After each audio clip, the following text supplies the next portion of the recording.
Alright guys, welcome back to the channel. Today we are working on the 3.0 swap B5 S4. So we've got the single pulley on, it's making pretty good torque, and everything sounds like it's pretty much going out the bottom. So we already did our snub mount. This is a custom kind of a prototype snub mount, but it is actually working amazing. This engine used to come up out the top probably 2 to 3 inches. It actually was throwing sparks over the top because the pulley was coming up so high it was hitting the top of the core support. So we got the front of the engine controlled. I probably should put some better than stock engine mounts on it. We won't worry about that for now. The next issue that we really have is the factory snub mount or drive shaft support of this 4-wick plunks. Unbelievably bad. We're gonna go ahead and fix that issue. So to do that, we're gonna have to pull this midsection of the exhaust out and then trim the bearing down and throw the JXB on. So let's get going. Alright guys, so lucky the way I made this downpipe here, I can remove these 2 V-bands here, this clamp here, and drop the sender section. I'm going to start by just dropping this to see if this will come down far enough to sneak that out without removing this.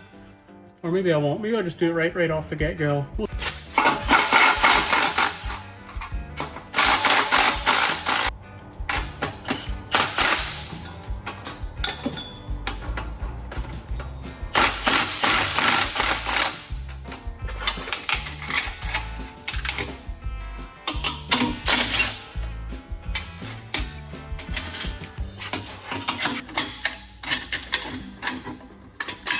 There we go.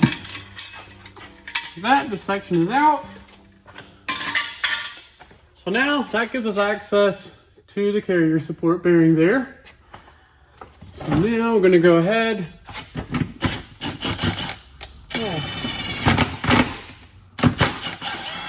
Well, that's part of the clunking. It wasn't even tight.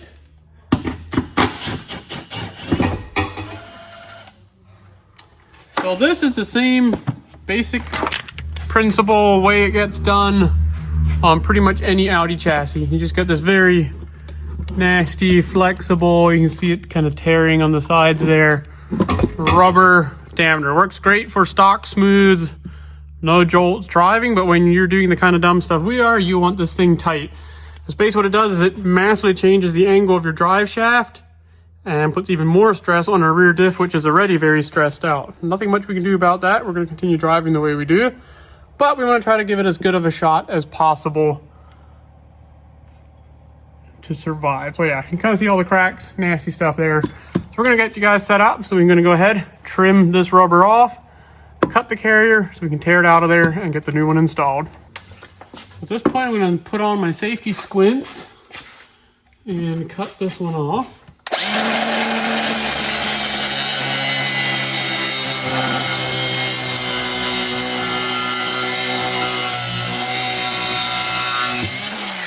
So the nice thing about the JXB, since it's split, we don't have to take the drive shaft apart. But to get the factory one on, which is pressed on, you have to cut it. I use the grinder, seems to be the most effective method. And then we can just spread it open and pop it off. And now I'm going to have to start cutting this, which I will need a knife for. Let's see if this box cutter is strong enough.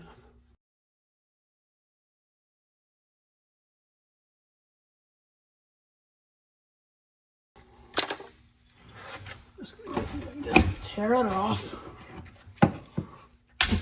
Just like that. The old one tore off. So here we got the bearing. This is the actual bearing. It does sound a little dry, but I think it'll be good for where we're going. We're not going to put many highway miles on. All we're going to be able to do is win a race. Or maybe a few of them. So now the basic idea is these here rubbers are going to go around the bearing like that. See, they got the little groove for the remaining little rubber ridge. So you want to make sure you get them put on the correct orientation to where you're centered on the bearing, and this groove in here is lined up with this groove here. And that makes a nice tight seal. So as we can see here, this is the new support. It's going to go around there.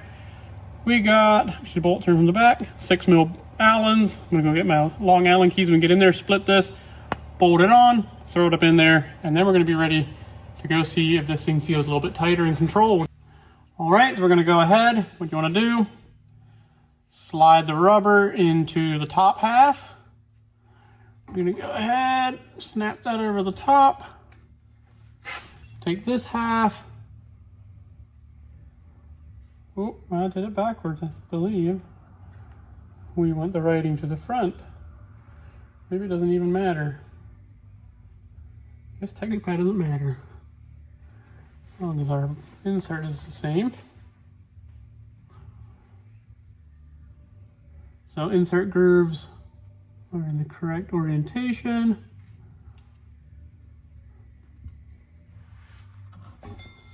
I'll start pushing the two halves together.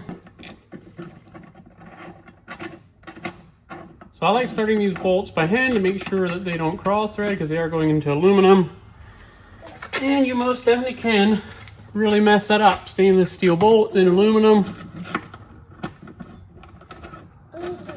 Definitely mess that up. And we're gonna go back and forth. Now tighten it down together.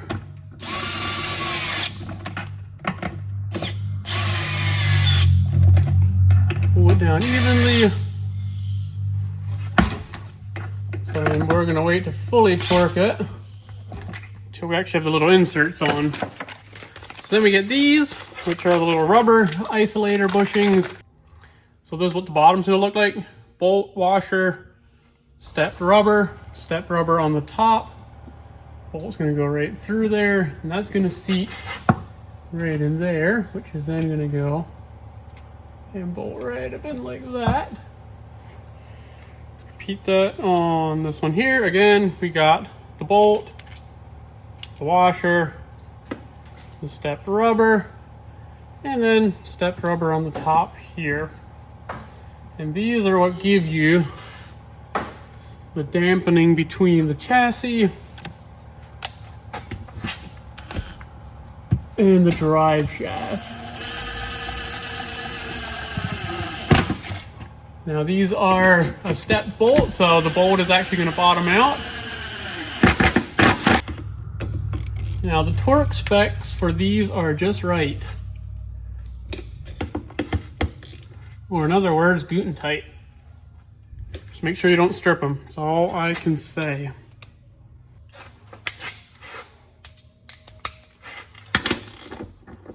Same on these.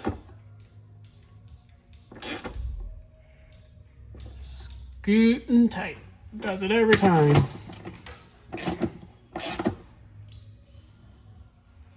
There we go. And now we have literally zero flex. Before I did this, I could take the drive shaft and I could move it up and down pretty much a solid ½ inch. Pretty much it could go all the way down against the metal, all the way up against the metal. Now there's no movement. Drive shaft can still go back and forth as needed, but there is zero up and down flex. So we are ready to go lay some serious gap with this thing now. So stay tuned, we'll catch you on the next one. By the way, if you're in a silver single turbo, you might want to watch out.